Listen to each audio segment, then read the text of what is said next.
దేవుని పరిశుద్ధమైన నామానికి స్తోత్రములు.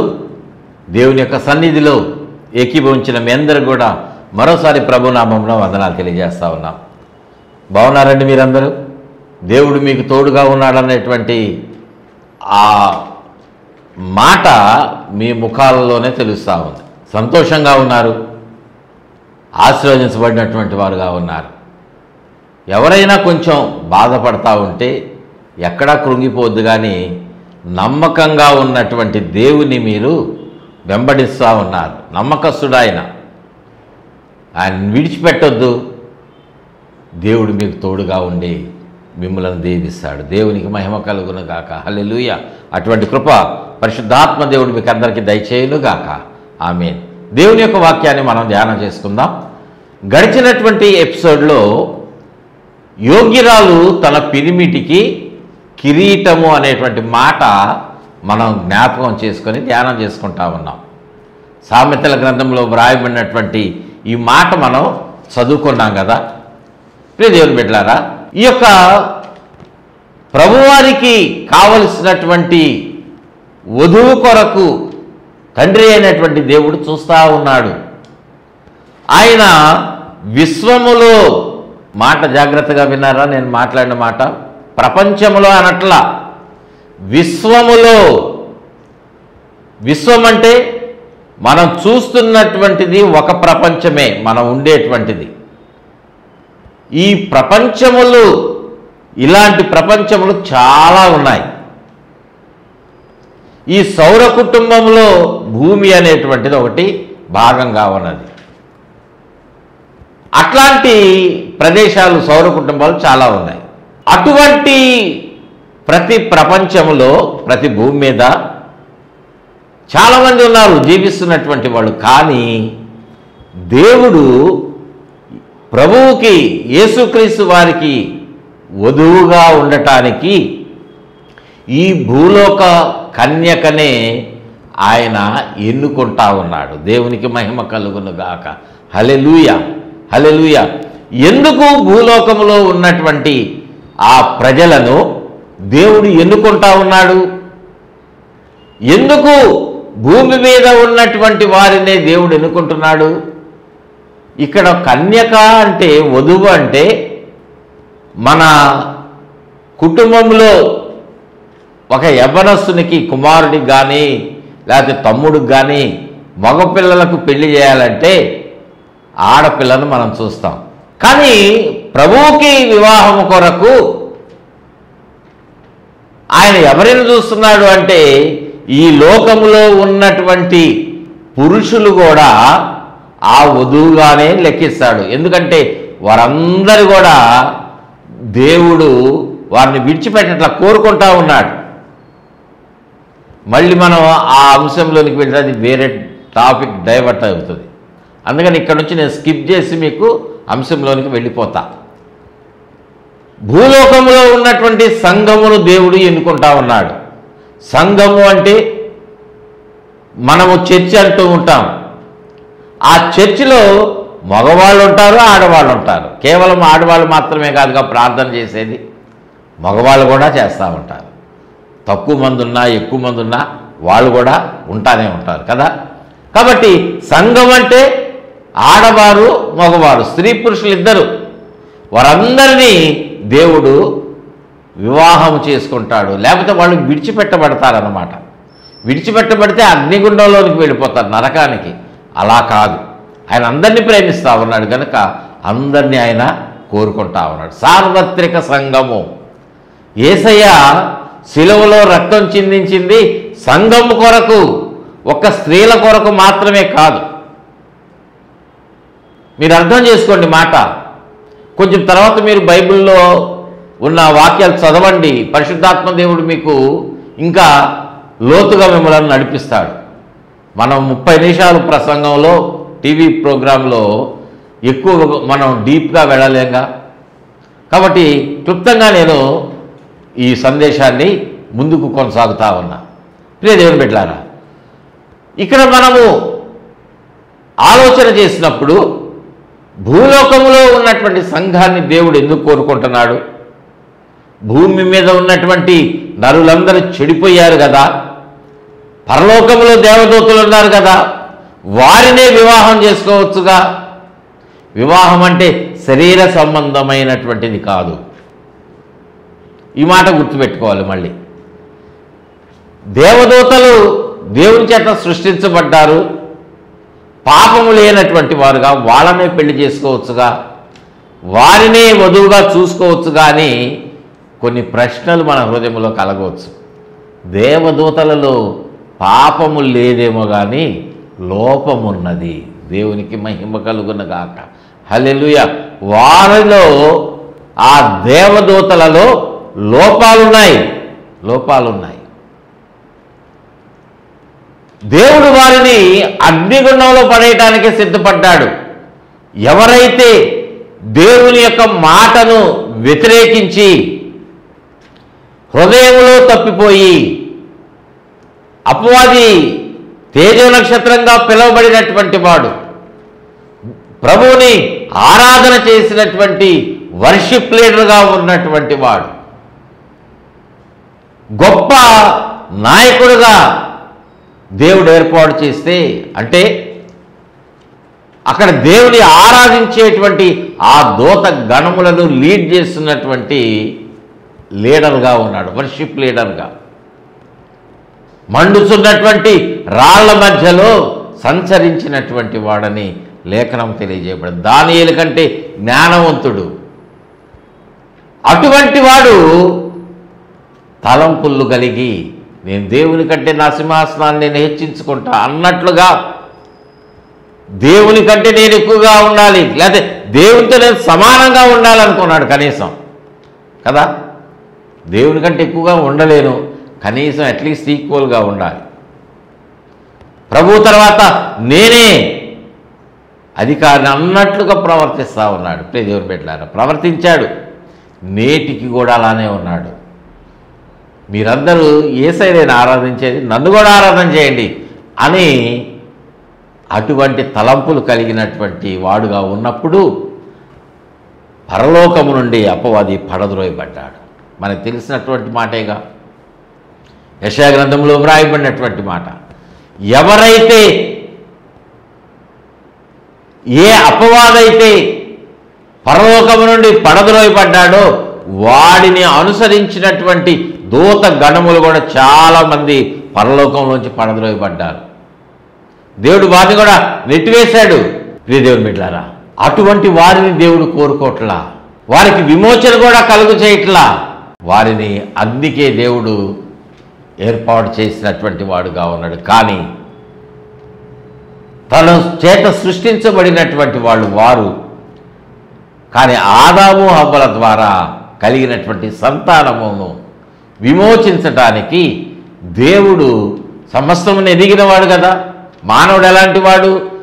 మానవుడు విశ్వాసంగా ఉంటాడు, నమ్మకం కలిగినటువంటి వాడు అని దేవుడు భవిష్యత్తు ఎరిగినటువంటి వాడు గనక, ఈ మాట గుర్తుపెట్టుకోండి, ఆయన భవిష్యత్తు ఎరిగినటువంటి వాడు గనక మనలను రక్షించినటువంటి వాడుగా ఉన్నాడు. దేవునికి మహిమ కలుగునుగాక. హల్లెలూయా.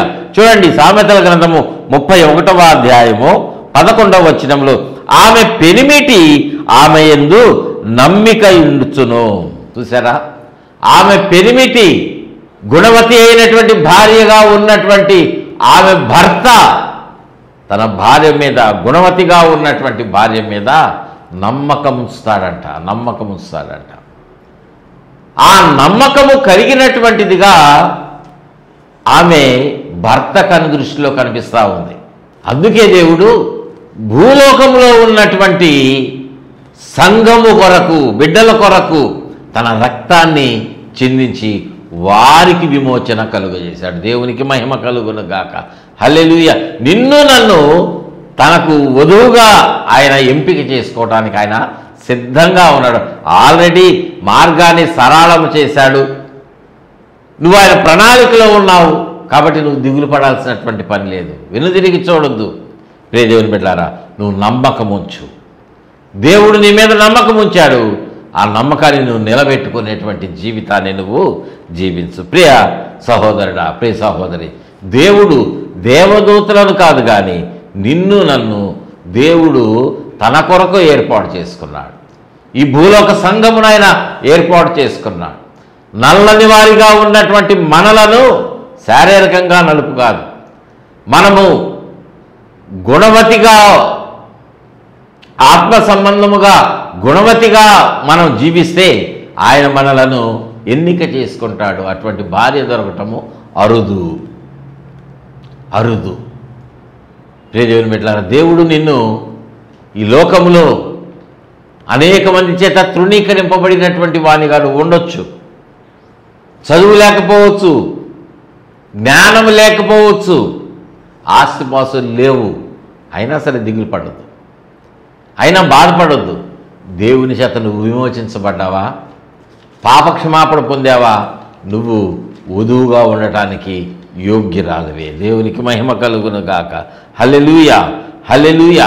ప్రియదేవుని బిడ్డలారా, వారు సొంత శక్తి మీద దేవుణ్ణి వారు త్రొక్కివేసి త్రోసివేసి దేవుని నుండి దేవదూతలు వేరైపోయారు.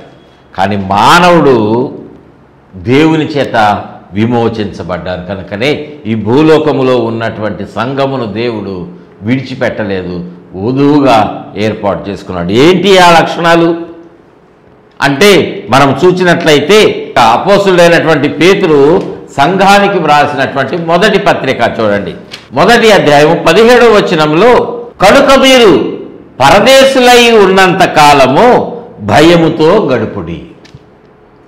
ఓ ప్రియ సంఘమా, నువ్వు దేవుని చేత విమోచించబడ్డావు కదా, నీ కొరకు ప్రభువారు చిందించినటువంటి రక్తములో, సులువ రక్తములో నువ్వు కడగబడినటువంటి వాడవుగా ఉన్నావు కదా, కడగబడిన దానవుగా ఉన్నావు. నీ పాపములన్నీ ఒప్పుకొని విడిచిపెట్టేశావు. ఇప్పుడు ఎలా ఉండాలి? నువ్వు ఈ లోకంలో ఉన్నంత కాలము, మీరు పరదేశులై ఉన్నంత కాలము, అంటే మనం అందరం ఎవరం అంటే పరదేశులముగా ఉన్నాం. వాస్తవంగా మన దేశమేది భూలోకం కాదు. ప్రియదేవుని బిడ్డలారా, జాగ్రత్తగా వినండి. అంశము మనము కొంచెం లోతుకు వెళ్ళి మనం ప్రార్థన చేసుకోబోతా ఉన్నాం. త్వరగా నేను ముందుకు వెళ్తా ఉన్నా. మనం ఈ లోకంలో ఉన్నటువంటి మనమందరం కూడా పరదేశులము, అంటే మనకంటూ పౌరసత్వం అనేటువంటిది ఈ లోకంలో జీవిస్తున్నప్పుడు మనం భారతదేశంలో ఉంటే భారత పౌరసత్వం మనం కలిగి ఉన్నాం, ఇండియన్ సిటిజన్షిప్. మన అమెరికాలో ఉంటే అక్కడ కొన్ని సంవత్సరాల నుంచి ఉంటే వాళ్ళ రూల్స్ అండ్ రెగ్యులేషన్స్ ప్రకారం మనకు అమెరికన్ సిటిజన్షిప్ కూడా ఇస్తారు. మనం వేరే కంట్రీలో ఉంటే, వేరే దేశంలో ఉంటే అక్కడ పౌరసత్వం ఉంటుంది. కానీ మన పౌరసత్వము భూలోక సంబంధమైనది కాదు, మన పౌరసత్వము పర సంబంధమైనది. మనం పరలోకానికి చెందినటువంటి వాళ్ళము. ఈ లోకానికి జస్ట్ వచ్చి వెళ్తున్నాం అంతే. మనం ఏ ప్రాంతానికైనా వెళ్తే అక్కడ ఒక లాడ్జ్ తీసుకోనో, ఒక కాటేజ్ తీసుకోనో, మనం కొన్ని దినాలుండి, నెల రోజులున్నా, సంవత్సరం ఉన్నా, మనం తిరిగి మన ఇంటికి వచ్చేస్తాం, మన ప్రాంతానికి. అలానే మనం ఈ లోకంలో భూలోకానికి కొంతకాలం మాత్రమే ఉండటానికి వచ్చాం. అవును కదా? ఈ లోకంలో పుట్టినటువంటి ప్రతి ఒక్కరు కూడా లోకయాత్ర ముగిస్తారు, చనిపోయేవాళ్లే. మనకు తెలుసా మాట? మన కళ్ళ ముందు పుట్టినటువంటి వాళ్ళు చాలామంది చనిపోయారు. మనకంటే ముందు పుట్టినటువంటి వాళ్ళు చాలామంది మనల్ని విడిచిపెట్టి వెళ్ళారు. వారి వంతులో వారు వెళ్ళారు. మన వంతు వచ్చినప్పుడు, మన ప్లేస్ వచ్చినప్పుడు మనం కూడా వెళ్ళిపోతాం. ఎవరెక్కడ ఉన్నాం? భూమి అంతా కూడా చుట్టబడేటువంటి దినం రాబోతాము.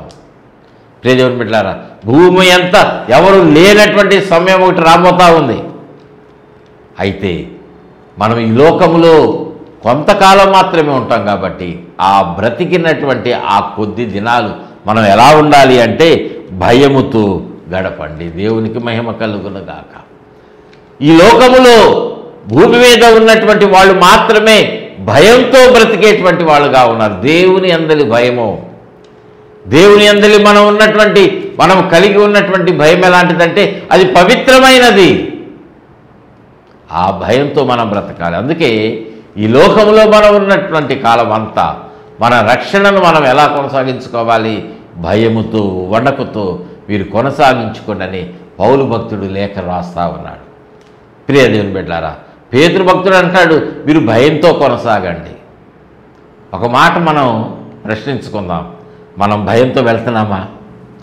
మీరు పొందినటువంటి రక్షణ ఉన్నది కదా, మీరు దేవుని యొక్క వాక్యం విని వాక్యమునకు లోబడి ప్రభువా నేను లోకంలో తప్పుగా జీవిస్తా ఉన్నా, తల్లిదండ్రులను వ్యతిరేకించాను, భార్యను కొట్టాను, భర్తను దుర్భాషలాడాను, తక్కువగా మాట్లాడాను, దొంగతనం చేశాను, లంచాలు తీసుకున్నాను, మద్యము సేవించాను, నరహత్య చేశాను, విచ్చలవిడిగా జారత్వము వ్యభిచారంలోనికి వెళ్ళిపోయా, భయంకరమైనటువంటి పాపము, చెప్పుకోవటానికి కూడా సిగ్గుగా ఉండేటువంటి పనులు మేము చేశాం, నీకు వ్యతిరేకంగా నడిచాను, కానీ నన్ను క్షమించు ప్రభువా అని మనం చాలామంది దేవుని పాదాలు పట్టుకున్నాం కదా. దేవుని పాదాలు పట్టుకొని క్షమాపణ వేడుకుంటే, నీ రక్తంతో నన్ను కడుగంటే ఆయన తన రక్తంతో కడిగి మనలను శుద్ధి చేశాడు కదా. ఇప్పుడు మనం అందరం ఎవరమై పరిశుద్ధత పొందినటువంటి వాళ్ళము, విమోచించబడినటువంటి వాళ్ళం ప్రభు యొక్క రక్తము ద్వారా.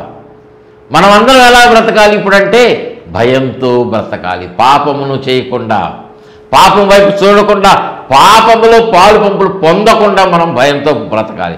అమ్మో ఇలా చేస్తే, ఈ సీరియల్ చూస్తే, ఈ సినిమా చూస్తే అందులో ఉన్న చెడుతనం నా మైండ్లో ప్రవేశిస్తుంది, నేను చెడిపోతానేమో కదా, బలహీనుని కదా, చెడిపోతానేమో, మళ్ళీ దేవుడు నన్ను త్రోసివేస్తాడేమో, అగ్నికి వెళ్తానేమో కదా అని మనం భయంతో బ్రతకాలి. బ్రతుకుతున్నారా మీరు? అలాగా బ్రతుకుతున్నారా? దేవుని బిడ్డ చాలామంది మరలా తప్పిపోతూ ఉన్నారు, మరలా దేవుని విడిచి వెళ్ళిపోతూ ఉన్నారు. మరలా దేవుని విడిచి వెళ్ళిపోతూ ఉన్నారంటే దాని అర్థం ఏంటో తెలుసా? యేసయ్యను మరలా మీరు సిలువేస్తూ ఉన్నారు. హెబ్రీయులకు రాసినటువంటి పత్రికలో 2వ అధ్యాయము 3వ వచనము, ఇంత గొప్ప రక్షణను మనము నిర్లక్ష్యము చేసిన ఎడల ఎలాగూ తప్పించుకుందుము అంటే దాని అర్థం ఏంటి? ఈ రక్షణ అనేటువంటి చాలా గొప్పది. ఇంత గొప్ప రక్షణను మనము నిర్లక్ష్యం చేస్తే అంటే దాని అర్థం నిర్లక్ష్యం చేసేటువంటి ప్రజలు కొంతమంది ఉన్నారనే పరిశుద్ధాత్మ దేవుడు ఒక హెచ్చరిక చేస్తూ ఉన్నాడు. మనం తప్పించుకోలేమంట ఇంకా దేవుని కనుదృష్టిలో నుంచి. ఈ లోకరీతిగా మనం తల్లిదండ్రులకి కళ్ళు కప్పి యవనస్తులు పాపం చేయవచ్చు, ఇంట్లో తెలియకుండా డబ్బులు దొంగిలించవచ్చు, విచ్చలవిడిగా త్రాగి వ్యభిచారం చేసి పాపం చేయవచ్చు, మత్తు పదార్థాలకు బానిసలవ్వచ్చు, తల్లిదండ్రులకి దూరంగా ఉండి పాపంలో ఉండొచ్చు, ఆకర్షణలకు గురైపోయి ఆడపిల్లలు మగపిల్లలు ఆడపిల్లలతోటి స్నేహం చేసి హద్దులు మీరి ముందుకు వెళ్ళిపోవచ్చు. అదంతా పాపమే. కానీ మనం ఇక్కడ లేఖనంలో తెలియజేయబడినటువంటి మాట, ఇంత గొప్ప రక్షణను మనము నిర్లక్ష్యము చేస్తే మనం తప్పించుకోలేము. తల్లిదండ్రులను తప్పించుకోవచ్చు, దేవుని కనిదృష్టి నుంచి మనం తప్పించుకోలేము. కాబట్టి మనం ఎలా ఉండాలి? భయముతో వణుకుతో జాగ్రత్తగా జీవించాలి. అలా జాగ్రత్తగా జీవించేటువంటి ఆ కృపను దేవుడు మనకు అనుగ్రహిస్తూ ఉన్నాడు. లేఖనంలో మనం చూసినట్లయితే మనము ఈ యొక్క లోకంలో జీవించేటటువంటి సమయమున అపవాది మనలను వెంటాడుతూ ఉంటాడు. మనం రక్షించబడ్డాం కదా, అపవాది మనలను వెంటబడతా ఉంటాడు. జాగ్రత్త. అందుకే యాకోబు తను రాసినటువంటి పత్రికలో ఒక మాట తెలియజేస్తా ఉన్నాడు. యాకోబు రాసినటువంటి పత్రిక 1వ అధ్యాయము 12వ వచనం చూడండి. శోధన సహించువాడు ధన్యుడు, అతడు శోధనకు నిలిచిన వాడై ప్రభువు తన్ను ప్రేమించు వారికి వాగ్దానం చేసిన జీవ కిరీటం పొందును. దేవునికి మహిమ కలుగును గాక. హల్లెలూయా. శోధన సహించేటువంటి వాడు ధన్యుడు. అంటే చాలామంది శోధన కలిగినప్పుడు అందులో పడిపోతూ ఉన్నారు. శోధించబడినటువంటి సమయమున వాళ్ళు ఆ శోధనకు గురైపోతున్నారు, లోబడిపోతున్నారు, లొంగిపోతూ ఉన్నారు, అంటే ఓడిపోతున్నారు. దానిని గెలవట్లా, సహించలేక బలహీనతలోనికి వెళ్ళిపోతూ ఉన్నారు. ఒక వ్యక్తి త్రాగుడు నుంచి విడుదల పొంది రక్షించబడినటువంటి వాడు, అరే ఈ ఒక్కసారి మాతారా, అసలు నువ్వు తాగొద్దులేదు, కూల్ డ్రింక్ తీసుకో, మేము కూర్చుంటాం, నీ పెళ్ళి కదా, నీకు ఉద్యోగం వచ్చింది కదా, మాకు పార్టీ ఇవ్వు, లేకపోతే మేము పార్టీ చేసుకుంటాం, మాకు నువ్వు కూడా డబ్బులు పెట్టద్దు, నువ్వు మాతో మా ఎదురుగా ఉండు, ఇంతకాలం మాతో కలిసి తిరిగావు కదా అని మాటలు చెప్పి కూర్చోబెట్టి మత్తులో దింపితే, ఆ తాగేటువంటి కూల్ డ్రింక్లోనే ఏదైనా ఆ యొక్క పదార్థాలు వారు సేవించేటువంటి మద్యము కలిపితే, ప్రియదేవుని బిడ్డలారా, పాపమే కదా. మనం ఎవరితో స్నేహం చేయాలి? రక్షించబడితే విశ్వాసులతో. లోక స్నేహం మనకు వద్దు, లోకంతో మనం స్నేహం చేయొద్దు. ప్రియదేవుని బిడ్డలారా, శోధన కలుగుతుంది, జాగ్రత్త. శోధన సహించేటువంటి వాడే ధన్యుడు. ఆ శోధన సహించేటువంటి వాడు ధన్యుడు. వాడు ఎక్కడుంటున్నాడంటే పరలోకంలో కాదు, కానీ ప్రభు యొక్క రక్తముతో విమోచించబడినటువంటి అనుభవంలో ఉన్నటువంటి వాడు ఈ భూలోకంలో ఉన్నటువంటి వాడే. నువ్వు నేనే భూలోక సంఘమే. అందుకే దేవుడు వారి మీద నమ్మకం ఉంచుతా ఉన్నాడు. దేవునికి మహిమ కలుగును గాక. హల్లెలూయా. భూలోక సంఘమును ఆయన ఎందుకు వధువుగా ప్రేమించడానికి ఇష్టపడుతున్నాడు? యోగ్యురాలైనటువంటి వధువుగా దేవుడు నిన్ను ఎందుకు ఏర్పాటు చేసుకుంటాడంటే, నువ్వు ఆయనను వెంబడిస్తా ఉన్నావు కాబట్టి. శోధన సహించగలుగుతున్నావు. నీకు శోధన వస్తుంది, నువ్వు దాన్ని జయిస్తూ ఉన్నావు. ఎప్పుడైతే నువ్వు దానిని జయిస్తావో ఆయన ఇచ్చేటువంటి కిరీటం ఉన్నది కదా, ఆయన వాగ్దానం చేశాడు. శోధనను గెలిచినటువంటి వాడు ఎవరైతే, నిలిచినటువంటి వాడు ఎవరైతే ఉంటాడో వారికి ఎలాంటి కిరీటం ఇస్తానంటున్నాడు? జీవ కిరీటం ఇస్తానని వాగ్దానం చేసిన వాడు. వాగ్దానం చేసినటువంటి వాడు నమ్మదగినటువంటి వాడు కనుక ఆయనకి అనుగ్రహిస్తాడు. జాగ్రత్త, నువ్వు దానిని పొందుకో, జారవిడ్చుకోవద్దు. జాగ్రత్త. ప్రియ దేవుని బిడ్డలారా, మనం జ్ఞాపకం చేసుకున్నట్లయితే దేవుడు మనలను పరీక్షించినప్పుడు మనం ఎలా ఉండాలంటే, ఆయన సన్నిధిలో మనము పరీక్షకు గురైనప్పుడు నిలబడేటువంటి వాళ్ళంగా ఉండాలి. దేవునికి మహిమ కలుగును గాక. హల్లెలూయా, హల్లెలూయా. అపోస్తులైన పేతురు రాసినటువంటి మొదటి పత్రికలో మొదటి అధ్యాయములో 7వ వచనంలో, నశించిపోవు సువర్ణము అగ్ని పరీక్ష వలన శుద్ధపరచబడుతున్నది కదా. మొట్టమొదటి ఇక్కడ ఆగి ఈ మాట మనం జ్ఞాపకం చేసుకుందాం. నశించిపోయేటువంటి సువర్ణము, బంగారము అగ్నిలో ఉంచితే అది కరిగిపోతుంది. అది కరిగిపోతూ ఉన్నప్పుడు దానిలో ఉన్న మలినమంతా పోతూ ఉంటుంది. నువ్వు గోల్డ్ కనుక నువ్వు అమ్మితే దానిలో వాడు, ఆ షాపు వాడు ఏం చేస్తాడంటే కరగబెడతాడు. ముందు ఆ బట్టంతా పోయిన తర్వాత మిగిలినటువంటిదే మేలిం బంగారం. ఆ బంగారం ఎంత వెయిట్ ఉందో అంత వెయిట్కి నీకు డబ్బులు ఇస్తాడు. మట్టితో కూడా ఆ మలినం కూడా ఉంటే వెయిట్ ఎక్కువ వస్తుంది కదా. అందుకని అదంతా తీసివేయటానికి దానిని కాలుస్తాడు, కరగబెడతాడు. ప్రియ దేవుని బిడ్డలారా, అలానే నశించిపోయేటువంటి ఆ సువర్ణము పరీక్షకు నిలిచినదై ఎలా ఉంటుందో అలాగే యేసుక్రీస్తు వారు ప్రత్యక్షమైనప్పుడు, ప్రభువారు ప్రత్యక్షమైనప్పుడు మీకు మెప్పును మహిమయు ఘనతయు కలుగుటకు కారణమగును. దేవునికి స్తోత్రం చెల్లిద్దాం. హల్లెలూయా. నువ్వు కూడా పరీక్షించబడతావు. నీకు కూడా పరీక్షలు రాబోతూ ఉన్నాయి. కొన్ని సమస్యలు నీకు ఎదురవుతూ ఉన్నాయి. నువ్వు ఆ సమస్య వచ్చినప్పుడు నువ్వేం చేయాలి? నిలబడాలి, గెలవాలి. ఆ పరీక్షలు పాస్ అవ్వాలి. నువ్వు 10th క్లాస్ వరకు చదివావు. 10th క్లాస్ నుంచి నువ్వు కాలేజీకి వెళ్ళాలంటే ఎగ్జామ్లు పాస్ అవ్వాల్సిందే. ఫెయిల్ అయితే నేను నెక్స్ట్ క్లాస్కి ప్రమోట్ చేయరు కదా. ఇంటర్మీడియట్లో నేను తీసుకుంటారా? తీసుకోరు కదా.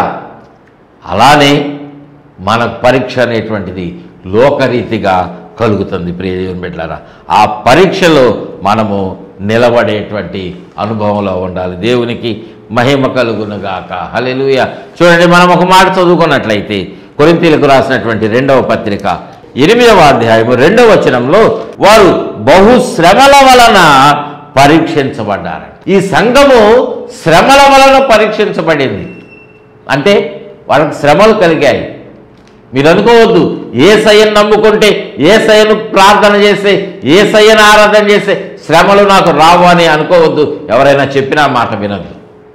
ఇక్కడ మాసిదోనియా సంఘము శ్రేష్టమైనటువంటి సంఘము. ఆ 8వ అధ్యాయం చదవండి, కొన్ని వచనాలు ఆ సంఘం యొక్క లక్షణాలు అక్కడ వ్రాయబడ్డాయి. అటువంటి ఉన్నతమైనటువంటి స్థితిలో ఉన్నటువంటి సంఘమైన శ్రమలో కలిగిన దానికి మనకు కలగవా? మనకు కూడా కలుగుతూ ఉంటాయి, శ్రమలు వస్తాయి. లోకంలో మీకు శ్రమ కలుగుతుంది, అయినా మీరు ధైర్యం తెచ్చుకోండి. లోకాన్ని జయించినటువంటి వాడు మీకు తోడుగా ఉన్నాడు. లోకంలో ఓడిపోయినటువంటి వాడు కాదు, మీకు తోడుగా ఉంది. సిలువను సహించి సిలువను గెలిచినటువంటి వాడు, మరణాన్ని గెలిచినటువంటి వాడు, సమాధి చేయబడ్డాడు, సమాధిని గెలిచి లేచాడు యేసయ్య. ఆయన నీకు తోడుగా ఉన్నాడు. దేవునికి మహిమ కలుగునుగాక. హల్లెలూయా. నువ్వెందుకు విమోచించబడవు? ఖచ్చితంగా ఆయన విమోచకుడు, నిన్ను విమోచించేటువంటి వాడు. శ్రమల వలన పరీక్షించబడి అత్యధికముగా వాళ్ళు సంతోషించారు. ప్రియా దేవుని బిడ్డలారా, మనమందరం ఎలా ఉండాలంటే శ్రమల వలన పరీక్షించబడతాం, మనము నమ్మకంగా ఆయనతో ఉంటాం. దేవునికి మహిమ కలుగునుగాక. అటువంటి లక్షణాలు ఉన్నటువంటి సంఘము ఈ భూలోకము. ఆ సంఘమును, ఆ సార్వత్రిక సంఘము ప్రభువు కొరకు యోగ్యురాలైన వధువుగా ఉంటుంది. అయితే ఆ వధువుగా ఉండేటువంటి సంఘంలో నువ్వు ఉన్నావా? నువ్వు ఉంటే నువ్వు ప్రభువుకి కిరీటంగా ఉంటావు. దేవుడు నీకు నీ తలను అలంకరించడానికి ఒక కిరీటాన్ని సిద్ధం చేస్తున్నాడు. నువ్వు ఒక శ్రమలో నడిచినప్పుడు నువ్వు దానిని గెలిస్తే ఒక మంచి వజ్రం, ఒక మంచి ప్లాటినం, రకరకాలై ఖరీదైనటువంటి వాటితో నీ కిరీటాన్ని అనుగ్రహించడానికి ఆయన సిద్ధంగా ఉన్నాడు కనుక అటువంటి రీతిలో యోగ్యురాలైన వధువుగా నువ్వు సిద్ధపడు. ప్రార్థన చేయి, నలగొట్టుకో, లోకాన్ని విడిచిపెట్టు, దేవునితో స్నేహం చేయి. దేవుడు నీకు కృప చూపించి నిన్ను ఉన్నత స్థితిలో నిలవబెట్టునుగాక. ఆమేన్. ప్రార్థన చేసుకుందామండి. ఏక మనసుతోటి ప్రార్థన చేయండి అందరం. ప్రభువా మీకు వందనాలు నాయన, ప్రేమ కలిగిన తండ్రి మీకు స్తోత్రాలు. ఈ మాటలు మేము వినడానికి నాయన, ఇంకా ఎన్నో మాటలు మీ సన్నిధిలో ప్రభువా మేము లేఖనాలు ధ్యానం చేస్తే ఎన్నో లక్షణాలు ఉన్నాయి నాయన. అటువంటి లక్షణములు ఉన్నటువంటి యోగ్యురాలైనటువంటి వధువుగా మీకు భార్యగా మేము ఉండటానికి మాకు అర్హతనిచ్చినటువంటి దేవుడు ఆయన. అర్హత లేనటువంటి వారిని కూడా ఆయన అర్హులుగా చేసి మీ రక్షణను మేము కొనసాగించుకునేటువంటి కృపను మాకు దయచేయమని. ఎవరైతే అనారోగ్యంతో ఉన్నారో వారికి మంచి ఆరోగ్యం దయచేయండి. సమాధానం లేని స్థితిలో కుటుంబాల్లో ఉన్నారో నాయన సమాధానం దయచేయండి నాయన, శాంతిని దయచేయండి, రక్షణను దయచేయండి. ఆశీర్వదించబడినటువంటి అనుభవము నాయన, ఉద్యోగముల కొరకు ఎదురు చూస్తున్న వారికి ఉద్యోగములు నాయన, వ్యాపారముల కొరకు ఎదురు చూస్తున్నటువంటి వారికి మంచి వ్యాపారం, నష్టం లేకుండా లాభసాటిగా ఉండేటువంటి ఈ లోక సంబంధమైనటువంటి ప్రతి ఆశీర్వాదమును, వివాహముల కొరకు ఎదురు చూస్తున్నటువంటి వారికి వివాహమును, ఏది కొదువుగా ఉన్నదో వాటన్నిటిని ఈ లోకములో అనుగ్రహిస్తూ నాయన మీకు నమ్మకంగా జీవించేటువంటి ఆ కృపను మీ ఎడల ఆత్మీయ జీవితంలో యోగ్యురాలైనటువంటి వధువుగా ఉండేటువంటి కృపను కోల్పోకుండా భయముతో వణకుతో ప్రభువా నాయన పరదేశులుగా ఈ లోకంలో మేము ఉన్నంత కాలం నమ్మకంగా జీవించే ఆ కృపను మాకందరికీ బిడ్డలందరికీ దయచేయమని, కార్యక్రమం స్పాన్సర్ చేసిన బిడ్డను కూడా మీరు దీవించి ఆశీర్వదించి ఉన్నత స్థితిని దయచేయమని యేసయ్య శ్రేష్టమైన నామమున అడిగి వేడుకుంటున్నాము తండ్రి. ఆమేన్, ఆమేన్, ఆమేన్. తండ్రి కుమార పరిశుద్ధాత్మ త్రేక దేవుని దీవెన కాపుదల భద్రత చేయవచ్చిన ప్రతి ఒక్కరికి కార్యక్రమం స్పాన్సర్ చేసిన బిడ్డకు తోడుగా ఉండి నడిపించి వర్ధిల్ల చేయును గాక. Amen, amen, amen. God bless you all.